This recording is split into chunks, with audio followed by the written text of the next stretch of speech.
21세기 미래 자산 키워드 하면 이제 우리가 브레인, AI도 이제 결국은 인간의 뇌에 대한 정보 처리 모델을 기반으로 빙하기를 지나서 사실 새롭게 도약한 지 불과 10여 년이 크게 안 됐습니다. 제가 키스트에서 대학원 과정을 밟았는데요.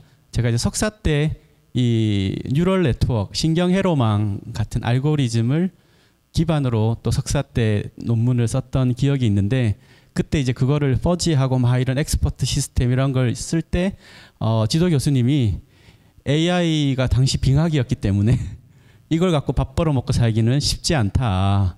그래서 물론 제 전공은 학부 때는 미케니컬 기계공학을 했었고요. 대학원에서 컨디션 모니터링이라고 기계에 대한 상태를 진단하는 어떤 메인터넌스 분야에 또 대학원 과정을 했었고, 한국내과학연구원에서 한 11년 정도 인간의 뇌 활용 개발 분야에서, 질환 연구는 아니고요. 어떻게 하면 누구나 갖고 있는 뇌를 좀 올바른 방향으로 조금 더 활동적인, 또 이왕이면 너무 똑똑하기만 한 뇌 말고 이왕이면 주변에 좀 기여할 수 있는 좋은 뇌에 대한 그런 부분으로 했었는데, 지금은 이제 3년 전에 여기 이제 글로벌 사이버 대학교 뇌교육 융합학과의 교수로 와 있는데요. 이제 여기는 우리나라 이제 뇌교육 특성화 대학으로 알려져 있습니다. 대학원 과정도 별도로 같은 법인에 있고요.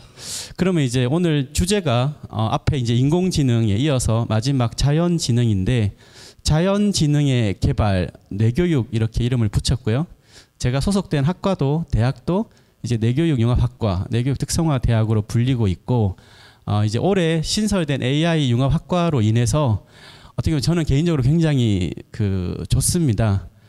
보이지 않았던 자연지능을 이제 보이는, 어떻게 보면 조금 가시화된 인공지능이 출현함으로 인해서 인공지능과 자연지능을 두 개를 한꺼번에 제시했을 때 인간의 뇌에 대한 아주 본질적인 그리고 핵심적인 코어를 더 세상에 드러낼 수 있지 않을까에 대한 조금 가슴 설레는 올해 2020년인데요. 뇌교육이 뭐냐, 이렇게 이제 질문으로 좀 시작을 해보도록 하겠습니다. 뇌 건강 하면 이제 우리가 쉽게 알죠. 하지만 20세기 때는 심장이 핵심이었지 않습니까? 뇌를 몰랐을 때였고요. 뇌를 볼 수 있는 전 세계 뇌 영상 장비조차 없었습니다. 우리가 보이지 않는 것을 보는 엑스레이가 발견된 지 불과 100여 년의 역사입니다. 그리고 1960년대 들어서 CT라는 장비가 단층 촬영을 가능하게 했고요. MRI가 60년대에 나왔습니다. 그때만 해도 정지 영상이었기 때문에 뇌를 제대로 보고 연구를 할 수가 없었죠.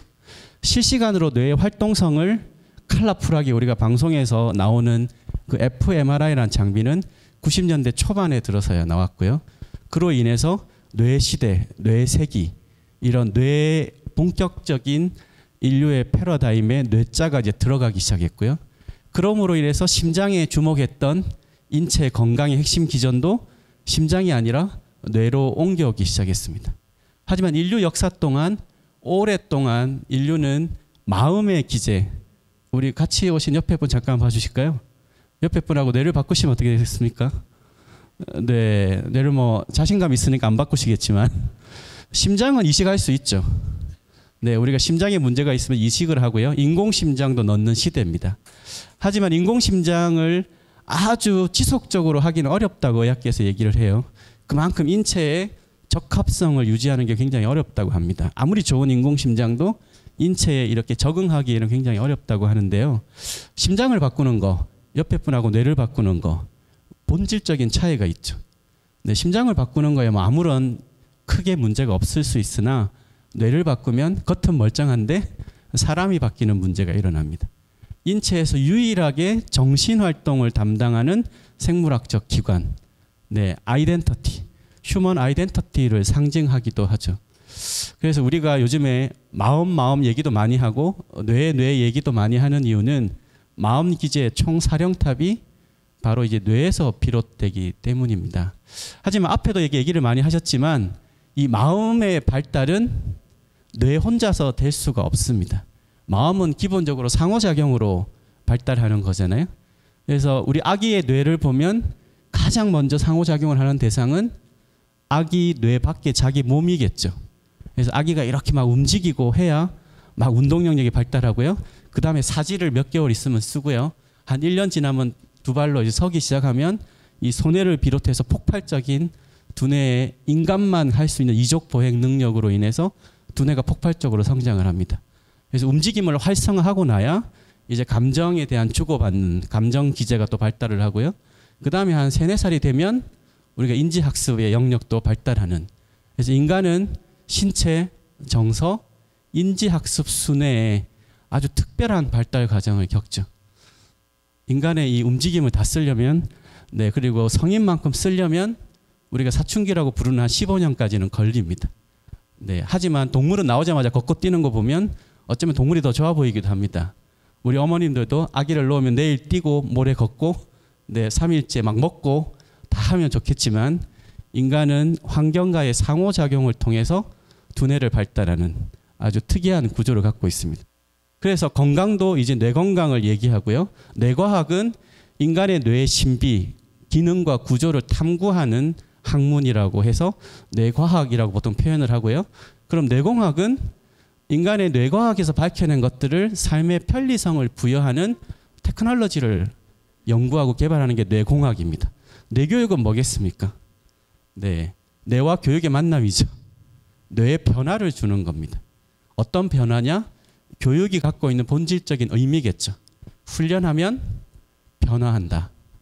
그러면 교육의 또 본질적인 정의는 인간의 가치를 높이는 과정 혹은 방법이라고 나와 있습니다.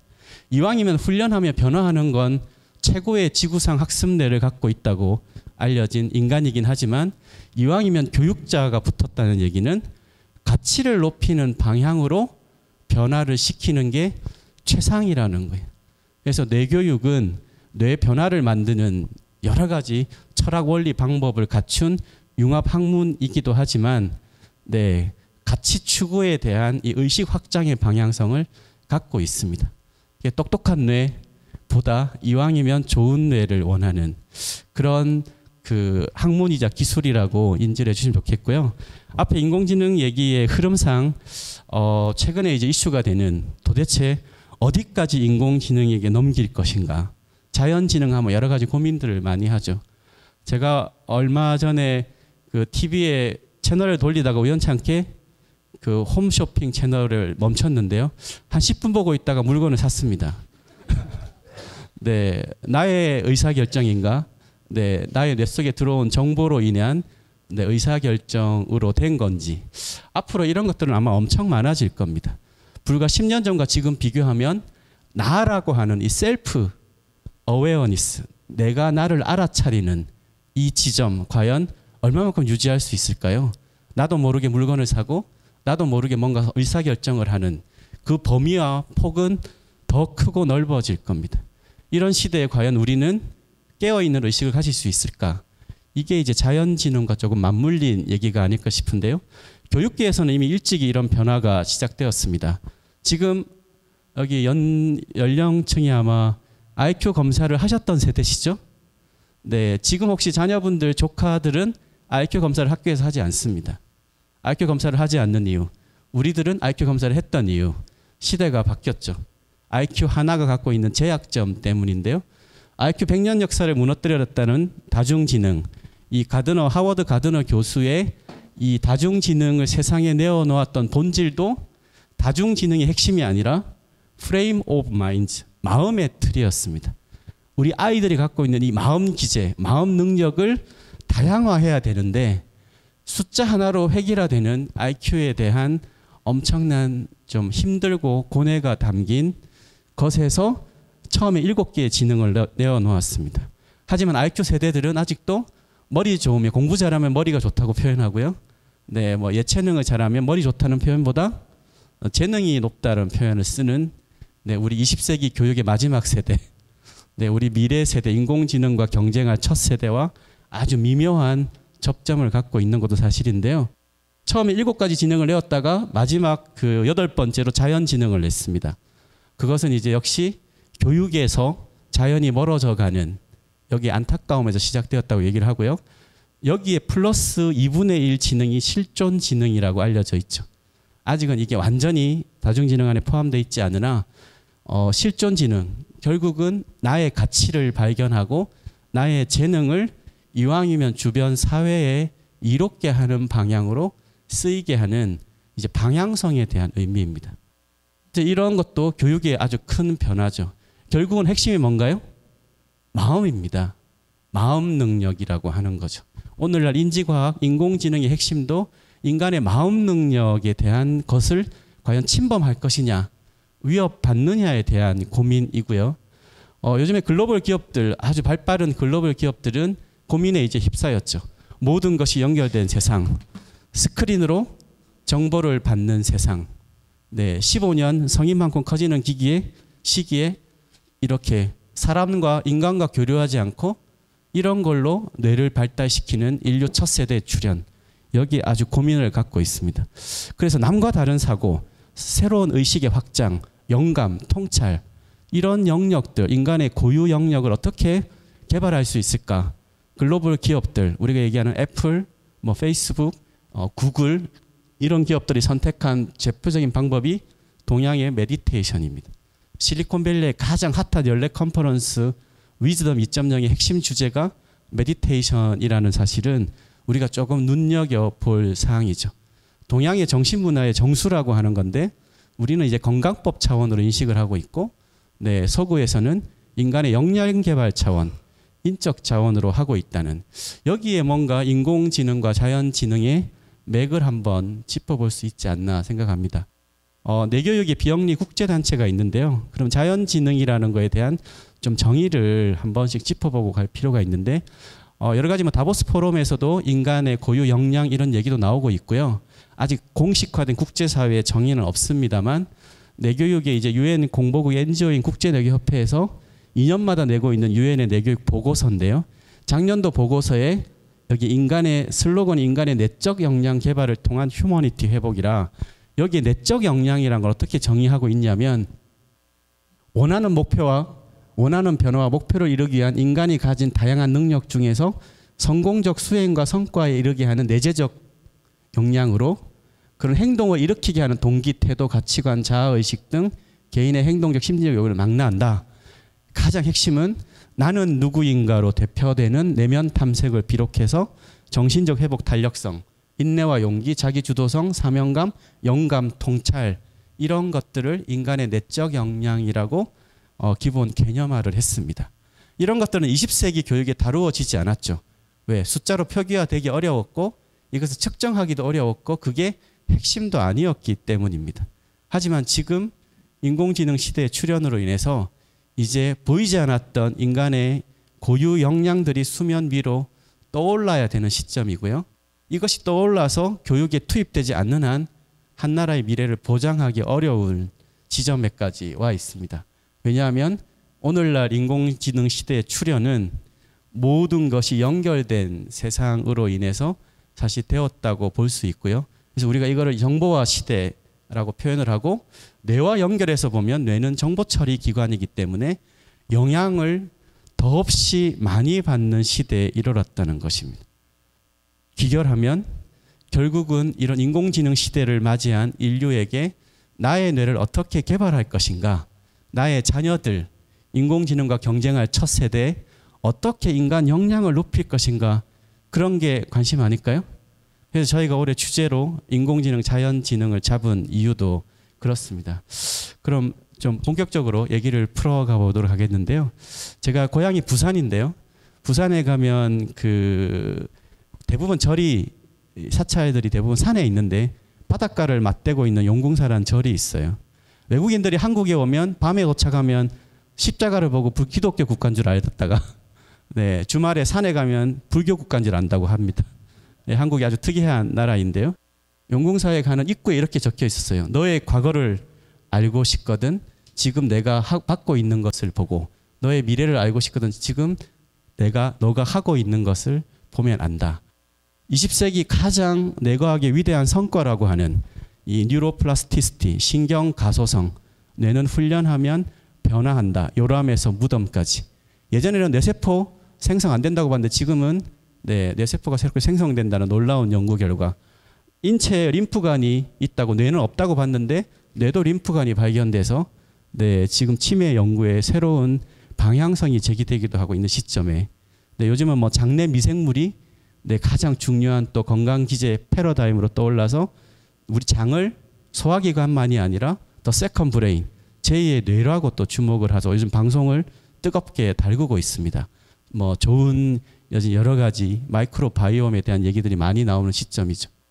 우리 뇌에 대한 특징을 몇 가지 짚어보면서 자연지능이 과연 어떤 식으로 개발될 수 있을까에 대한 한번 맥을 짚는 걸로 오늘 좀 시간을 하려고 하는데요. 생물종의 진화라고 하는 걸 차원에서 보면 뇌가 아주 어렵게 생각하지만 결국은 움직임에서 진화에서 비롯된다 이렇게 표현을 합니다. 그래서 우리가 지금 여기 계신 분들 작년보다 많이 움직이십니까? 네, 움직임이 줄어들었습니까? 높아졌습니까? 네, 나이가 들면 운동을 열심히 하시는 것 같으네요. 태어나서 나이가 점점 들어가는 순간 움직임은 줄어들게 되죠. 두려움은 점점 커지겠죠.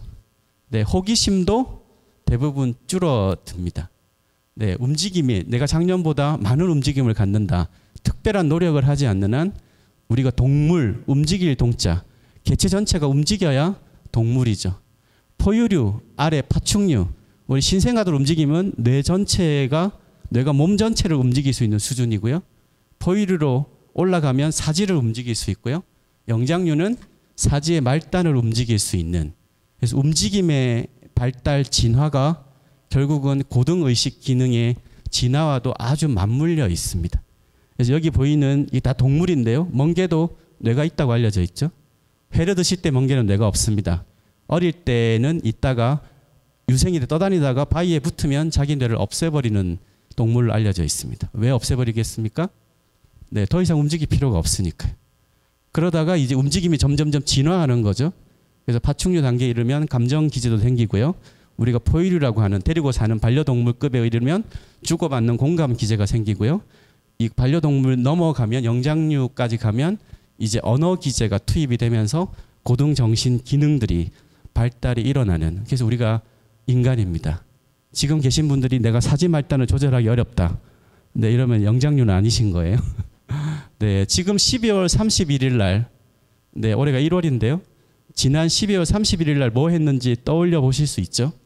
누구하고 만났고 어떤 시간을 보냈고, 지금 올해 2020년 12월 31일이 됐을 때 나는 어떤 모습이 되어 있겠다. 이런 거 떠올려 보실 수 있죠. 그걸 위해서 내가 이런 노력을 하겠다. 네, 이런 거 할 수 있지만 집에 있는 강아지 고양이들 할 수 있습니까? 나는 2년 전에 어떤 고양이였어. 네, 그때 이것을 했어야 지금 좀 나았을 텐데. 나는 3년 후에 어떤 강아지가 될 거야. 그래서 내가 계획을 세우고 실천을 하고, 네, 이것을 이제 동물은 1차 의식을 갖고, 네, 인간은 고차 의식을 갖는다. 이렇게 보통 의식 모델에서 얘기를 하는데요. 네, 동물은 스냅 사진 같은 착착착 떠오르는 이미지를 가질 수 있으나 그것을 연결한 파노라마처럼 만들 수는 없습니다. 네, 언어 기제가 없고, 네, 의식이 아주 좁게 있기 때문이죠. 그래서 10,000년 전의 호랑이, 1,000년 전의 호랑이, 지금의 호랑이의 뇌의 변화는 없습니다. 호랑이의 뇌 구조의 변화가 없다는 것은 호랑이가 만드는 주변 세상을 못 바꾼다는 의미죠. 인간은 10년 전과 지금, 네, 세상이 바뀌죠. 왜? 인간의 뇌는 변화하기 때문입니다. 변화할 수 있는 존재. 그래서 우리가 이런 의식의 확장까지 갖고 있는 생명체고요. 아까 얘기가 많이 나왔던 이 뇌신경망은, 그래서 우리가 인간의 뇌의 변화를 신경망의 변화 이렇게 표현도 하고 있는데요. 아주 심플합니다. 인간의 뇌는 패턴에서 처리를 한다는 의미인데 1,000억 개의 뇌세포, 100조 개 이상의 시냅스의 연결망으로 이루어지죠. 여기 흰색 많이 보이시죠? 뉴런이라고 하는 신경세포, 무수히 연결된 정보.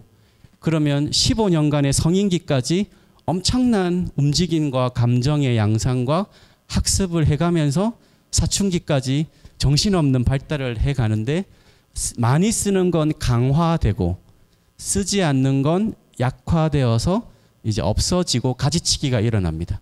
그러면 시간이 흐를수록 뭐가 되겠습니까? 정보가 축적된다는 의미는 처음에는 이렇게 보고 잠궜는데 단추를 나중에는 안 보고 잠그고 구구단 처음에 3, 4, 7, 12, 6, 6, 30 이렇게 외우다가 엄마가 밥 먹다가 약 7, 6, 42 이렇게 나온다는 의미는 신경망이 강화됐다는 의미죠. 그러면 시간의 축적은 정보가 축적되고 패턴화되고 신경망이 굵은 신경망들이 많이 생긴다는 의미 아니겠습니까? 그러면 나이가 들면 길이 많이 생기니까 뇌에 큰 길이 회로가 많이 생긴다는 의미니까 어떤 의미죠? 익숙해지겠죠. 하루 똑같은 하루가 되더라도 익숙함을 선택하게 되고요. 의식적으로 보면 양날의 검입니다. 어떤 사람은 나이가 들면 틀이 강해지기 때문에 저 사람 참 꼰대야. 저 사람 참 고집이 세. 저 사람 틀이 너무 강해. 라고 하는 인식의 틀이 점점점 강해지고요. 하지만 혹시 일부는 나이가 들면 축적된 정보를 가지고 지혜를 발휘하기도 하고 의식의 여유로움을 갖기도 하죠. 인간의 뇌의 아주 특징입니다. 여기 핵심도 이 마음이라는 거예요. 의식 기제. 그러면 인간의 본질로 돌아가면 이런 엄청난 잠재성을 개발할 수 있습니다. 세상을 바꾸죠. 나의 인생도 바꾸죠. 하지만 의식이라는 면에서는 자칫하면 고착화될 수 있는 그 위험성도 갖고 있다는 거예요. 사람은 잘 안 바뀝니다. 왜? 이미 굳어진 신경망에 계속 매몰되기 시작하고 익숙함을 선택하고 뭐 그냥 그렇게 살아가면 되지라고 하는 삶의 패턴, 라이프 스타일은 인간의 고유의 영역, 자연지능 개발을 가로막는 그것도 결국은 마음에 달려 있는데요. 인간의 의식, 무의식, 심리학에서 엄청 연구를 했습니다. 하지만 과거에 이제 뇌를 몰랐을 때 여러 가지 행동 패턴과 여러 가지 이제 비하인드 스토리, 백그라운드의 영역들을 보고 했지만 지금은 뇌에 대한 것 차원에 새롭게 들어가고 있습니다. 하지만 알려진 것은 의식보다 수면 아래의 무의식 영역이 훨씬 크다는 거예요. 그래서 어떻게 하면 의식을 확장할 수 있을까? 나의 의사결정에 어떻게 하면 무의식의 기제들을 조금 수면 위로 끌어올릴 수 있을까에 대한 부분이 아주 중요한 부분이기도 합니다. 조금 정리를 해볼까요? 옆에 있는 동물은 제가 키우는 고양이인데요. 관찰해 본 결과 별로 하는 일이 없습니다. 제가 동물을 사랑하지만 가끔은 감정 충돌, 밥 안 주면 이렇게 하고 요즘은 전도입이 발달해서 이렇게 그냥 물건만 떨어뜨리는 정도고요. 어릴 때는 이렇게 했고요. 깨어 있을 때 보면 멍 때리기 한 30% 하고요. 엔터테인먼트 한 40% 하고요. 그 다음에 슬립, 잠을 잡니다. 어떤 삶이죠? 먹고 자고 놀고 현재적 삶을 갖고 있죠. 현재적 자아만. 그러면 고양이 강아지급은 내가 나라는 걸 못 알아차리냐? 자아인식 능력이 있다고 알려져 있습니다. 코끼리가 한 2년 전에 통과했어요. 거울 보기 실험을. 자아인식 능력이 있습니다. 너무 동물을 무시할 필요는 없으나 재학적인 건 뭐냐? 지금의 나를 집중하는 거죠. 바로 전의 나를 떠올릴 수 없습니다. 미래의 나 떠올리기 어렵습니다. 그래서 시간의 흐름을 연속해서 만들어내기 쉽지 않습니다. 그래서 태어나서 바로 걷고 뛰고 아주 짧은 시간에 하루 혹은 며칠 사이에 다 하지만 그것은 성인 기능의 8, 90%를 갖고 태어나기 때문에 그렇고요. 제약은 뭐냐? 90% 이상의 뇌를 기능을 갖고 태어난다는 얘기는 살아가는 시간 동안 체인지를 하기 어렵다는 얘기죠. 그래서 하등 동물의 삶은 체인지가 어렵습니다. 인간은 뭘 합니까? 건강하고 싶어 하죠. 생명이니까 그렇습니다. 생명, 동물의 기제가 있으니까 가장 안쪽에 있는 브레인스템, 뇌관 영역의 생명 중추 기능을 끊임없이 활성화시키고 싶어 하기 때문에 피지컬 라이프, 육체적인 건강한 삶을 근원적으로 원하고 있고요. 건강한 삶이 충족되더라도 만족하지 않습니다. 왜? 인간은 사회적 개체이기 때문에 사회 속에서 스스로의 행복감을 느끼지 않는 한 뇌의 만족감을 느끼지 않습니다. 그런데 이 행복감이라는 게 최근에 의하면 화학적 호르몬 작용이라는 걸 또 알고 있습니다. 내가 행복하지 않다 말다 이런 게 아니라 나의 뇌의 호르몬의 조율 상태가 좋으면 내가 스스로 행복하다고 느낍니다. 장이 안 좋으면 요즘 마이크로바이옴 얘기가 많이 나오니까요. 세로토닌은 여기서 5%밖에 안 나옵니다. 네, 세로토닌의 95%는 세컨 브레인, 장에서 생산된다고 밝혀졌죠. 장 상태가 안 좋은 사람들은 미주신경을 따라서 뇌의 되뇌 변형계로 연결된 되뇌 변형계를 부정적으로 자극하기 때문에 네, 장이 안 좋으면 되뇌 변형계의 부정적 기능을 초래해서 감정 상태가 안 좋아집니다. 심하면 우울증, 더 심하면 네, 자폐에 대한 문제까지도 얘기한다고 하죠. 그럼 과연 내가 행복하냐 아니냐 이런 의사결정이 아니라 나의 뇌의 상태를 어떻게 만드느냐의 관점이겠죠. 그래서 행복감, 그렇다고 또 만족하냐? 만족하지 않습니다. 인간은 근원적인 기제, 보이지 않는 영역, 그래서 스피리추얼 라이프, 영적인 거에 대한, 그래서 만물의 영장이라고 부르죠. 의식을 갖고 있는 우두머리, 여기에는 근본 기제가 달려 있습니다. 동물은 유전자대로 살고 인간은 유전자를 벗어나고자 한다. 이런 표현을 보통 생물학에 쓰는데요. 그래서 인간은 건강, 행복, 평화로운 뇌 상태를 원하며 두 가지가 근본적으로 충만되어야 됩니다. 잠재성 개발이라고 하는 크리에이티비티, 창조성, 뭔가를 이뤄야 됩니다. 개인의 차원이든 나라든 민족이든 전체 차원에서. 그리고 가치 추구라고 하는 이 보이지 않는 영역에서의 영역을 추구해야만 가능합니다. 이게 이제 의식 확장이라고 표현할 수 있겠죠. 이게 인간이 가져야 될 자연지능의 방향이 아닐까 보고요. 그래서 우리의 보통 이제 뇌 3층 구조, 심플하게 뇌를 분석했을 때는 안쪽 뇌는 네, 브레인스템, 생명 중추 기제, 우리가 파충류의 뇌라고도 부르고요. 중간에 림빅 시스템, 이건 되뇌 변형계, 1차 감정 기제, 포유류 정도까지가 많이 갖고 있고요. 바깥쪽에 우리가 쭈글쭈글하게 방송에서 많이 보시는 게 네오콜텍스 되뇌 피질 영역입니다. 여기가 시간적으로 보면 아래쪽 뇌관 영역을 거의 대부분 갖고 있는 파충류 경우에는 네, 딱 보면 악어가 똑똑해 보이나요? 네, 생명력이 엄청나죠. 대신 안쪽 뇌가 가장 강하기 때문입니다. 그래서 뭐 도마뱀은 꼬리 잘라도 꼬리도 나고요. 하지만 지적인 게 있냐 하면 전혀 없어 보이죠. 조금 올라와서 포유류급으로 올라오면 쥐, 뭐 강아지, 고양이급으로 올라오면 쥐를 아무리 훈련시켜도 네, 쥐의 차이가 일어나지 않습니다. 치타급, 치타를 아무리 훈련시켜도 우리 빙상장에서 김연아와 저희만큼 차이 나지 않습니다. 인간은 훈련하면 차이가 만들어집니다. 동물의 삶은 그런 게 없죠. 그래서 우리가 전문가란 영역도 생기는 거고요. 뭔가 변화를 만들어 가고 있습니다. 그래서 시간으로 보면 뇌관은 현재적 삶, 그러니까 동물은 현재적 삶만 살아갑니다. 현재. 그러니까 변화가 없죠. 요즘 사람들을 보면 나라는 것이 없어지면 현재만 살아가게 되죠. 과거, 바깥쪽은 미래에 대한 예측입니다. 인간의 뇌 구조와 기능 자체가 현재, 과거, 미래를 다 담고 있습니다. 그래서 나는 과거를 성찰하느냐, 나는 미래를 예측하고 있느냐, 네, 현재만 집중하고 있느냐. 미래를 예측하고 현재에 집중하는 거하고 현재만 집중하는 건 본질적으로 차이가 있죠. 뇌의 방향성이 있느냐 없느냐의 차이입니다. 그래서 아주 좋은 뇌라고 하는 것은 우리가 데이비드 호킨스 박사가 이런 의식 지도까지도 제시를 해놨는데요. 뭐 수치심부터 해가지고 천은 거의 영적 깨달음까지도 해놨는데요.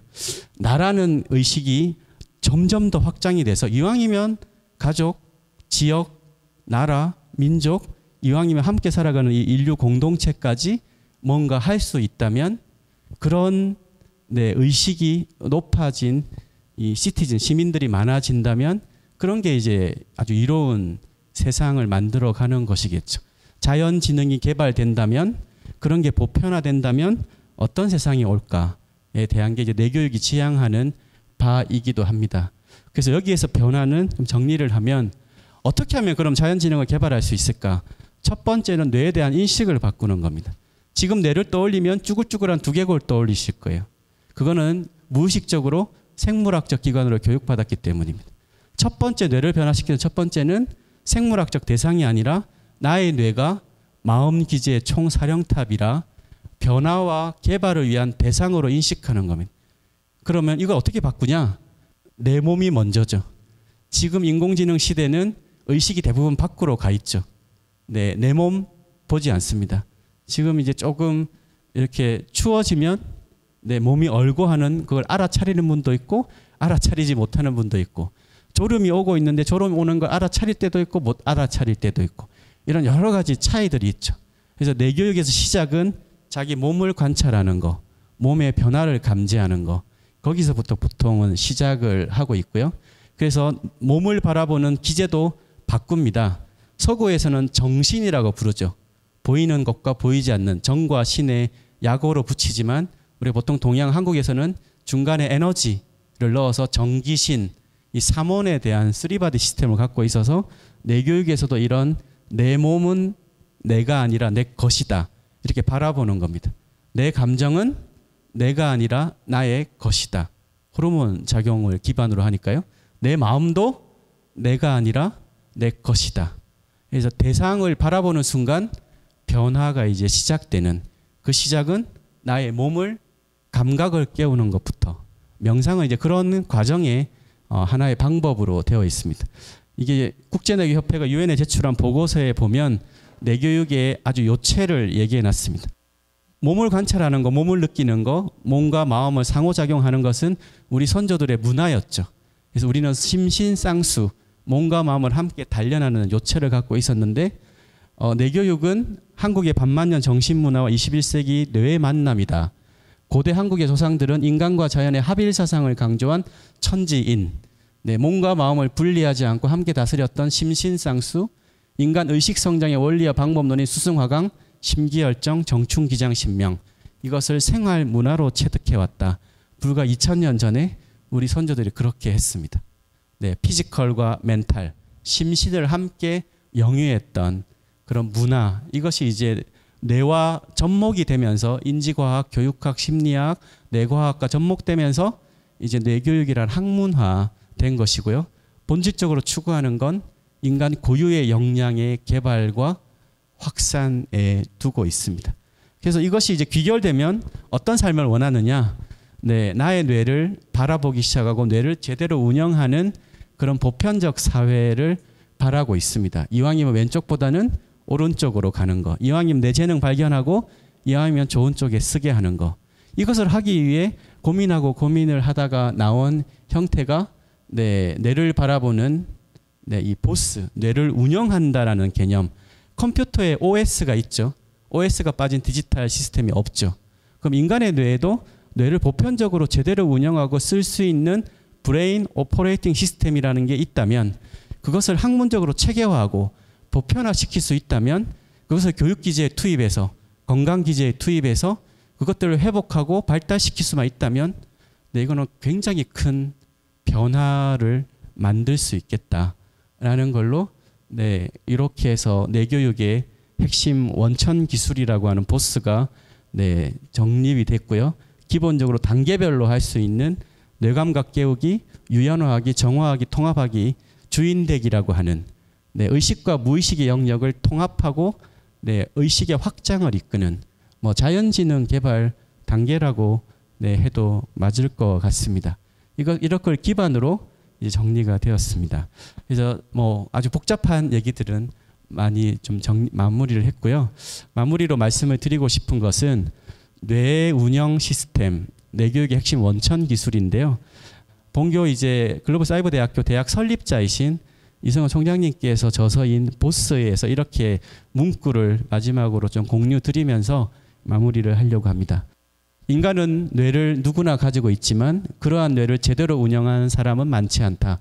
뇌를 생물학적 기관이 아닌 활용과 개발으로 대상으로 인식할 때 비로소 체인지가 일어날 것이다. 20세기 컴퓨터 혁명을 통해 컴퓨터 없이 살아가는 오늘을 생각하기 어려울 정도가 되었듯이 언젠가는 한 10년, 20년 언젠가는 뇌를 운영한다는 것이 너무나 자연스러운 삶의 문화로 자리 잡을 것이다. 인간의 인공지능 시대의 도약으로 비로소 인류는 인간의 자연지능, 고유 역량에 대해서 관심을 가지게 되었고요. 여기서 한 발만 더 나아가면 인간의 본질적 가치에 이제 주목하는 시대가 곧 다가오리라고 기대합니다. 오늘 3가지 세션 진행했는데 저 강의 여기서 마무리하겠습니다. 감사합니다.